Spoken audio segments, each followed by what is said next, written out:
ഇതിനകത്ത് 3 minutes ആണ് നിങ്ങൾക്ക് കിട്ടുക.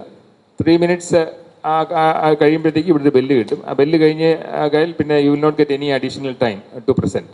Okay, so through 3 minutes is your presentation, and as you know, that will be only one slide. Okay, so whatever innovation is possible that you can do within 3 minutes, and only thing is you have to communicate what exactly you are doing in your research. അതാണ് communicate ചെയ്യേണ്ടത്. ജഡ്ജസിൻ്റെ തീരുമാനം അതിനകത്ത് ഫൈനലായിരിക്കും. അതിനകത്ത് വേറെ പിന്നെ ഓരോ presentation കഴിയുമ്പോഴും ചോദ്യമൊന്നും ഉണ്ടാവില്ല. കോമ്പറ്റീഷനായിട്ട് കാണണ്ട. This is actually a way in which the scientist or the researcher should communicate to the society. ഇതാണ് മെയിനായിട്ടുള്ള ഉദ്ദേശം. നിങ്ങൾ എന്ത് ചെയ്യുന്നു എന്നുള്ളത് ആ റിസർച്ചിൻ്റെ ഫലം ഒരു സാധാരണക്കാരൻ ചോദിച്ചാൽ, ഉദാഹരണം നിങ്ങൾ വീടിനടുത്തുള്ള ഒരു വിദ്യാഭ്യാസം ഇല്ലാത്ത ആൾ നിങ്ങളോട് ചോദിക്കുകയാണ് വാട്ട് യു ആർ ഡൂയിങ്. അപ്പോൾ you should be in a position to communicate the same thing to the public. ആ ഒരു മോറൽ റെസ്പോൺസിബിലിറ്റി എല്ലാ റിസർച്ചേഴ്സിനും ഉണ്ട് എന്നുള്ളതാണ് വിശ്വാസം. അതുകൊണ്ടാണ് പുറത്തുള്ള പല യൂണിവേഴ്സിറ്റികളിലും they started this 3 minute presentation mainly to make you effective in communication as well as feel comfortable when you are facing the society. Okay, ഇത്രയാണ് അത് ജനറലായിട്ട് പറയാനുള്ളത്. And then in the panel of judges we have Ashalatha teacher, doctor Ashalatha S Nair. She was the former dean as well as director of cliff as well as the very good teacher from our department who is retired. നമ്മൾ ഇവിടെ നിലവിലുള്ള അധ്യാപകരൊന്നും വെച്ചിട്ടില്ലാത്തതിൻ്റെ കാരണം അതാണ്. കാരണം അതിനകത്തൊരു partiality വേണ്ടെന്ന് വെച്ചിട്ട്. പിന്നെ രണ്ടാമത്തെ ആൾ CP രവിനാക്ഷൻ സാറാണ്, ഡോക്ടർ CP രവിനാക്ഷൻ.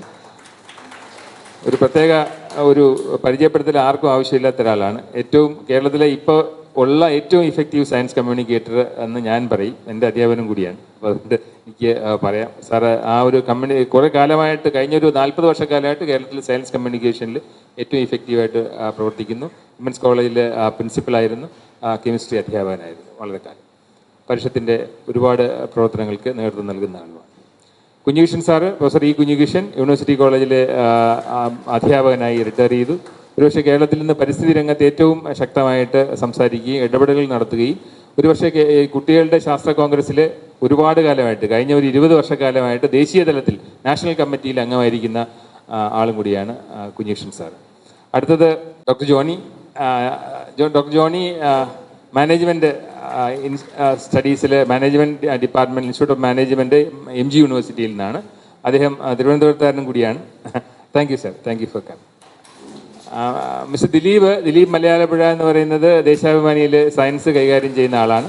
അദ്ദേഹം വളരെ കാലമായിട്ട് ശാസ്ത്രം എഴുതുന്ന ഒരാളാണ്. വളരെ കാലമായിട്ട് ശാസ്ത്രം എഴുതിക്കൊണ്ടിരിക്കുന്ന ആളാണ്. ഇത്രയും പേരാണ് നമുക്ക് ജഡ്ജസ് ആയിട്ടുള്ളത്. A very good morning to you all. Myself, Sam Rober. I am representing here Department of Linguistics. As you see on the screen, my research topic is Environmental Learning of English, a study based on international tourist destinations in Kerala. Before I speak about my research, may I ask you one thing? Have you ever held a question? Why am I not able to speak English better after having highly educated? So the simple answer, hypothetical answer for this is because you are not in that environment. So as all we know, English has become the global lingua franca. The need for learning English is getting increased day by day. But unfortunately, many of us, after having completed our higher education, desperately feeling, desperately failure. Maybe sometimes we feel frustrated in speaking English language when it comes to the natural communication events. But on the other hand, you look at the people, those who are educationally marginalized, maybe they are completely illiterate, but they speak better English in the international tourist environment. So that is what triggered for this research work. So the study investigates how the local participants, illiterate and basically educationally marginalized local people, learn English language from their tourist environment.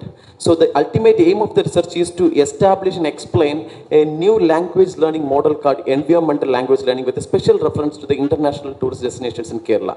The study has a number of objectives. The first objective is to analysis and identify the features of linguistic environment that is present in the international tourist destinations in Kerala. And the next is to identify the different phases that are involved in the language learning process and maybe the language improving process. And the end, it also identifies the influencing factors of language learning. For example, to say speech accommodation or foreigner talk, the socio-linguistic practices adopted by the foreign interlocutors also influence the language learning by the native speakers. So after going through the secondary materials available on this area, the study has made a number of hypotheses. The first one is every kind of language learning is negotiated with the environment in which it takes place. And the second one is people are really connected not only with the environment but also the semantic domains which are available in the environment. And the next is in the intercultural communication, mutual intelligibility is more important than grammaticality. So that is why we don't speak English, because we are always bothered about our grammatical accuracy. Regarding the methodology, the study employs analytical explanatory research method by which I will be using qualitative and quantitative approaches in order to present the data and the finding of the research. And it is a cross-sectional as well as longitudinal study, at least for 4 years. And the data for the study is collected by using 3 ways. One is direct interview, another one is observation, another one is casual talk. By stating this, I conclude my presentation. Thank you. നമസ്കാരം, ഞാൻ Deepak Nair, department of communication and ജേർണലിസത്തിൽ research ചെയ്യുന്ന topic mapping changes the current status of DD Malayalam as an infotainment channel. എൻ്റെ guide doctor MS Harikumar സാറാണ്. കഴിഞ്ഞ നൂറ്റാണ്ടിൽ ലോകത്തെ അത്ഭുതപ്പെടുത്തിയ കണ്ടുപിടുത്തങ്ങളിലൊന്നാണ് television.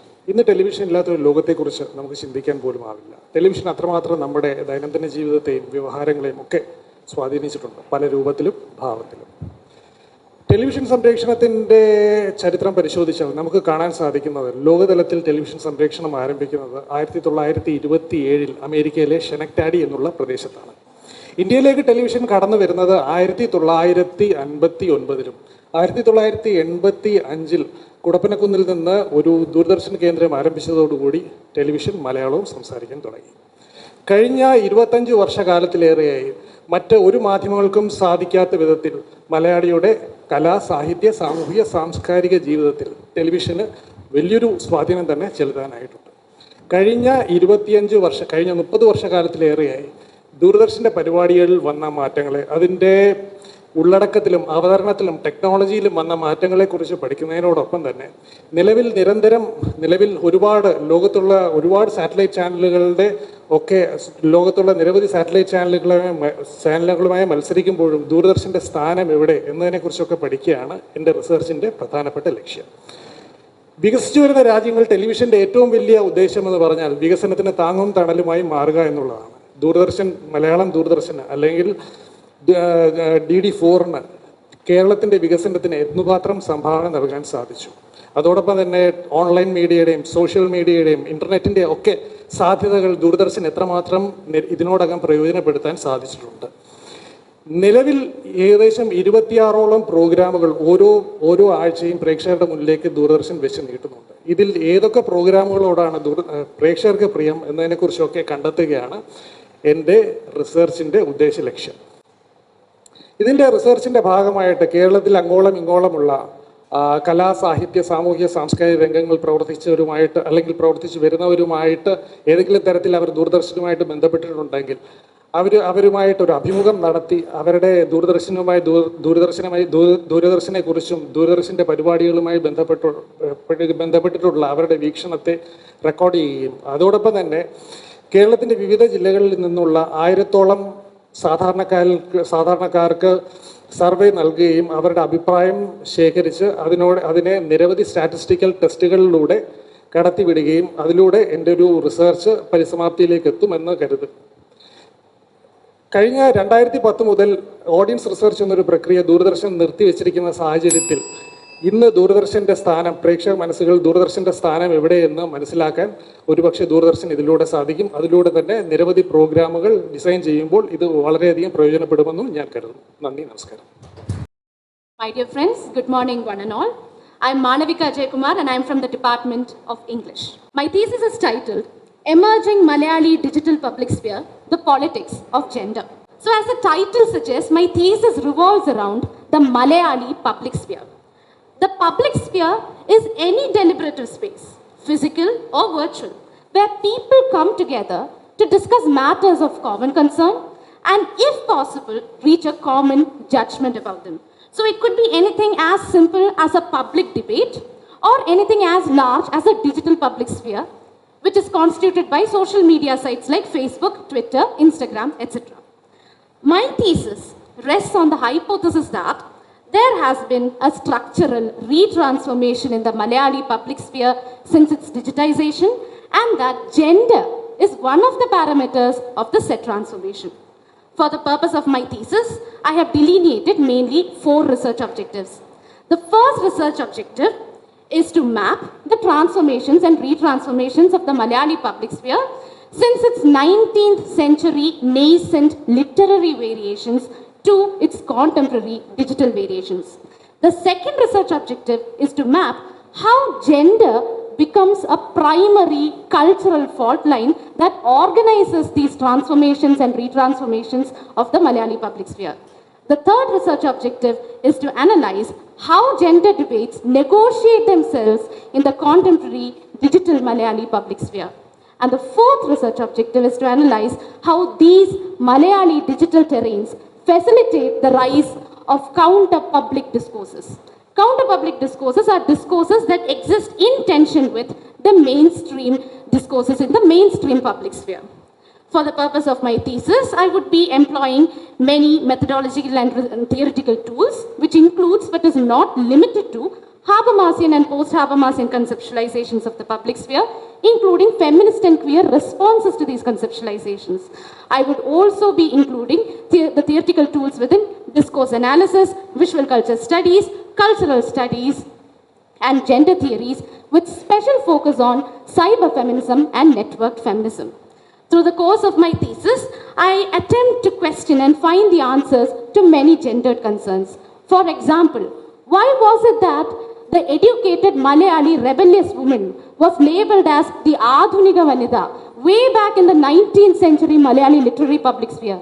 And how did this Adhunika Vanida become the contemporary digital femininity? Are menstrual debates a newfound set of deliberations that were facilitated by the contemporary digital public sphere, or was it ever present as early as the early 20th century Malayali literary public sphere? And most importantly, in the scope of 150 years, what are the validity claims that we as Malayalis questioned, broke, and remade to fashion our contemporary digital public sphere? I would explore these questions and many other gendered concerns. Thank you. Myself Sukanya. My research topic is related to water resources management, and for several years groundwater and river water were identified as separate components in terms of water resources management. But in actual sense, groundwater is having a physical connectivity with river in several landscapes. So using this concept, we have applied it in our study area, that is Karamana River Basin, which is a major source of water for Trivandrum city. And for this identification, we have used radon-222 isotope, which is derived from uranium. Actually, radon isotope is naturally present in all waters in more or less concentrations. But in groundwater, the radon concentration is 3 to 4 times higher than in river water. So using this concept, we have identified certain stretches of Karamana River where radon concentration is very high. And these are points where groundwater input is there into the river. And this is useful in groundwater management for future purposes because these are groundwater potential zones, and tapping groundwater is easier in these zones. And this is about the quantitative management of water resources in Karamana River. And coming to the qualitative measurement, we have monitored pollution in Karamana River and groundwater. But for groundwater, there is no major qualitative issues. But in case of river, we have identified a stretch of 11 kilometers in the downstream of Karamana River. And as a next step, we are trying to find the source of the pollution using nitrogen-15 isotopes in water. Using this isotope, we could pinpoint whatever pollution source is there, and so that we could arrest the pollutants at the source itself and treat there itself. So this kind of integrated approach is very less in our study area, and this is first of its kind in Karamana River Basin. And this study is a part of Baba Atomic Research Center's major research project. And I would like to thank Department of Atomic Energy and Board of Research in Nuclear Sciences for providing us financial fund and laboratory support. So thank you for listening. Good morning. I'm Veena, doing research in optoelectronics under the guidance of Dr. K.G. Gopchandran sir. As a student in optoelectronics, my research was mainly focusing for the development of optoelectronic devices, that is light-related devices. We know that in our country is in the second position of the total population in the world. So this rapidly developing population increases the demand of energy in our country. So, energy crisis may be the next problem that we are currently going to face. We may feel that during summer season, our government implement some electrical power cut during the summer season for saving electrical energy. Also, in this situation, we see that these type of artificial sources are using in there for illumination purpose for our better comfort. Even sun is available outside. So a huge amount of electrical energy producing in our country is utilizing for the illumination purposes. So in order to reduce the over consumption of this electrical energy, we have to invent some beautiful artificial light sources that work under less electrical power. In our school time, we learned that for reducing the electrical bill, we have to replace the incandescent lamp by fluorescent lamp. That is a better choice for reducing electrical energy. But we know now the LEDs are the better choice for reducing the electrical energy because it consumes less electrical power for their working. So that is a better choice. In 2014, 3 eminent persons got Nobel Prize for the invention of blue LED because after the invention of blue LED, they can produce white light. But these white lights are actually emitting a bluish colored white light. So the consumers are not satisfied to use these kinds of light emitting sources for residential lighting purposes. And I think you may experience that when we are going to purchase some cloth material from textiles, we cannot see the actual color of that cloth under the light of textiles. If we want to know what is the actual color of that material, we have to place that in under sunlight. So that means that are not reliable colors.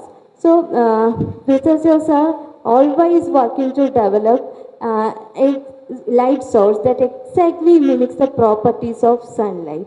I am also one of the researchers doing that process.